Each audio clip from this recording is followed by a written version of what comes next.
FCRA bill अगर आता है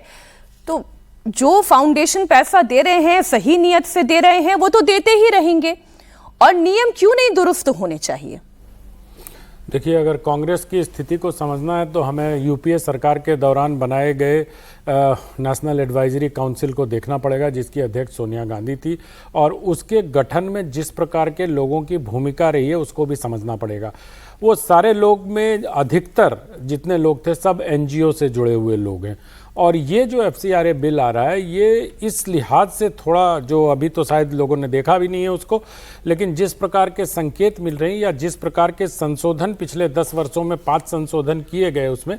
उसके हिसाब से मुझे लगता है कि इसमें जो सबसे बड़ी बात है वो ये है कि एडमिनिस्ट्रेटिव कॉस्ट जो पहले कोई सीमा नहीं थी उनकी, या बहुत उच्च सीमा पर जाके एनजीओज कर सकते थे, मसलन कि अगर आप शिक्षा के लिए आपको धन मिल रहा है या सिविल सोसाइटी में को मजबूत करने के लिए या मतदाताओं की संख्या बढ़ाने के लिए अगर 200 करोड़ रुपए की को सहायता मिल रही है,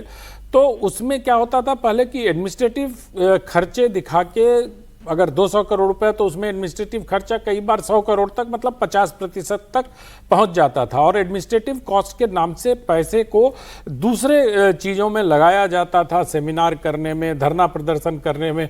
तो अब क्या किया कि सरकार ये कर रही, इस बिल में जो आने वाला बिल है उसमें जो संकेत हैं वो इस प्रकार के हैं कि 10% तक अधिकतम आप प्रशासनिक कार्यों के लिए खर्च कर सकते हैं। प्रशासनिक कार्य क्या है? आप उसके लिए ऑफिस बनवा सकते हैं, उसके लोगों की सैलरी दे सकते हैं, और वो जो तमाम चीज़ें प्रशासन से जुड़ी होती है वो कर सकते हैं। अब इससे सबसे बड़ा संकट ये हो जाएगा कि जो धन आएगा उसको अन्य किसी चीज़ में खर्च करने में तमाम एनजीओ को दिक्कत आएगी। मसलन अगर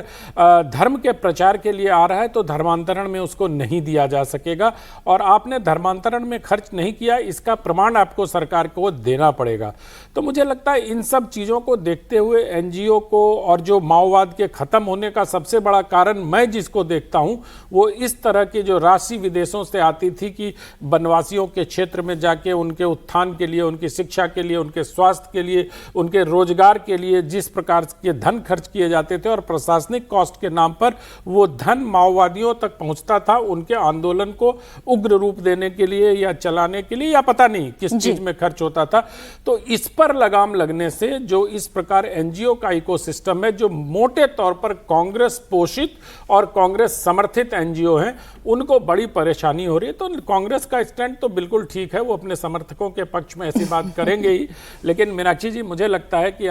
ये एफसीआरए बिल राष्ट्रहित में है, क्योंकि अब तो अमेरिका का भी एक स्टेट है, नाम भूल गया मैं उसका, उसने कहा है कि गवर्नमेंट टू गवर्नमेंट हम सीधा अगर डील करना भारत सरकार चाहती है तो हम उसके लिए तैयार हैं। बीच में ये एनजीओज को लाने के लिए अब सरकारें भी उत्सुक नहीं हैं। तो देखते हैं कल क्या होता है, सोमवार को किस प्रकार। अजीत जी, अभी अमेरिका की बात जो लेकर आए अनंत जी, अमेरिका का स्टैंड तो ये भी है कि उनको इस बात का डर सता रहा है कि अगर सरकार ये बिल लेकर आ गई तो फिर उनकी तरफ से जो फंड आ रहा था, उनके अपने एजेंडे से जो आ रहा था, वो फिर कैसे होगा? नहीं, ये बात तो है ही, लेकिन अब जितनी बातें अभी अनंत जी ने कही जो है वो एनजीओज का एक पहलू है, उसको लेकर के हम लोग पहले भी चर्चा करते रहे, और देश की राष्ट्रीय सुरक्षा, सामाजिक सुरक्षा और इन सब चीज़ों को लेकर के उससे चैलेंजेस खड़े होते थे, वो एक थ्रेट था, वैसे कई चीज़ें थी। लेकिन ऐसे एनजीओ बड़ी संख्या में अपने आप उनके एफसीआरए के लाइसेंस समाप्त हो गए हैं। इस देश में 14,000 के करीब एनजीओज के जो एफसीआरए लाइसेंस थे वो या तो निरस्त हो गए, निरस्त कर दिए गए, या वो वापस आए ही नहीं अपना रिन्यू कराने। तो 24-25 हज़ार के करीब या 30 हज़ार उसके हमको लगता है कि उससे ज़्यादा ही रहे होंगे। 14-15 हज़ार बंद हो गए, आए नहीं, अपना रिन्यू नहीं कराया। अभी कुछ जो बचे हुए हैं, जितने एनजीओज बचे हुए हैं, उनको मॉनिटरिंग का आपको एक सिस्टम बनाना है। बाहर का फंड आना बंद कर देना उसका समाधान नहीं हो सकता है, और ये मकसद भी नहीं है सरकार का कि हम बाहर से जो फंड आ रहे हैं उनको बंद कर दें, क्योंकि उनका हम लोगों की इकोनॉमी में भी एक बड़ा योगदान रहता है। और अभी देखिए ना, अभी कितने महत्वपूर्ण ढंग से या कितने मुखर ढंग से ये बताया गया कि जो दरबार साहिब है, अकाल तख्त है, उसके लिए जो उसका एफसीआरए का लाइसेंस है उसको रिन्यू किया गया। तो ऐसी संस्थाओं को भी एफसीआरए के जरिए पैसा आता है। तो उस पैसे को बंद करना मकसद नहीं है, रेगुलेट करने की बात है। तो आप रेगुलेट करने के लिए भारत के पास बहुत सारे कानून हैं, इस कानून में भी बहुत सारे प्रोविजंस किए गए हैं। जो आपत्ति का सबसे बड़ा कारण है उस पर सबसे ज्यादा चर्चा हुई भी है कि वो ये है कि सरकार संपत्ति आप FCRA का इस्तेमाल करके जो बनाएंगे संपत्ति उसको सरकार जब्त कर लेगी।